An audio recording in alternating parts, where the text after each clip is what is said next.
Today I'm going to be batch cooking and I'm going to be making some keto buns.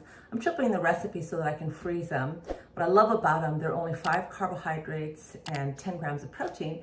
So they work wonderful on a ketogenic diet and they're super filling because of the high fiber. So it takes a long time for you to get hungry again.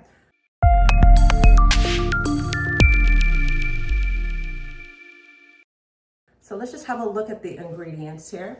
So I'm going to use almond flour, and I tripled up the batch. So I've got the almond flour. I'm going to use it's 1 1/4 per each recipe. So I put 3 3/4. I've got psyllium husk here, which 5 tablespoons per each. So I put 15. I've got some sesame seeds, which I'll be putting about 3 tablespoons of that in there. I've got 1 cup of hot water, which is boiling. So it's triple the recipe, so 3 cups. And I've got some baking powder, which I will be using 1 teaspoon per each recipe. So it's going to be 3. I'll be using 2 tablespoons of vinegar for each recipe. So it'll be 6 apple cider. And then 1 teaspoon per recipe for the Celtic salt. And so I'll be using 3. And then there's 3 egg whites per recipe. So I've got 6 egg whites there.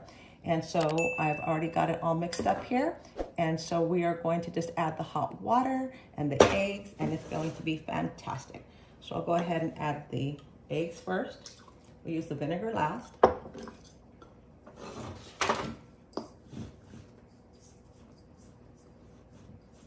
Then I'm going to add the hot water. Now when you add the hot water, it's going to kind of look like, oh, you messed it up because it looks so watery. But believe me, the psyllium husk is going to puff up just nicely. Okay, let's go ahead and add the vinegar now. We add that at the end.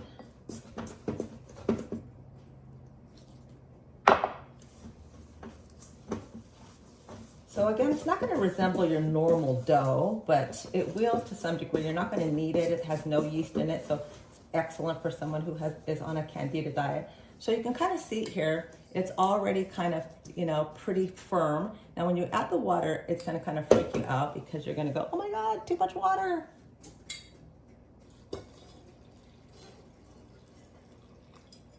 And I'm just going to blend this in the in the KitchenAid, just to get it all pure. But you can kind of just see here that it kind of resembles a little bit more like a mush, right? But you'll be so surprised to see how it thickens up really nicely. So I'm just going to add the rest of that water.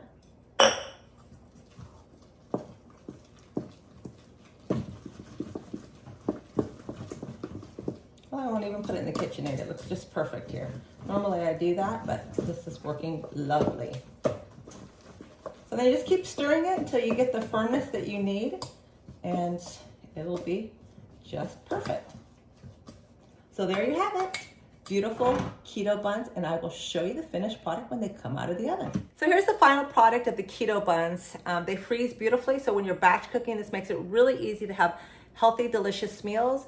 5 carbs, 10 protein, so you can have an avocado toast or a nice burger anytime and still be very ketogenic.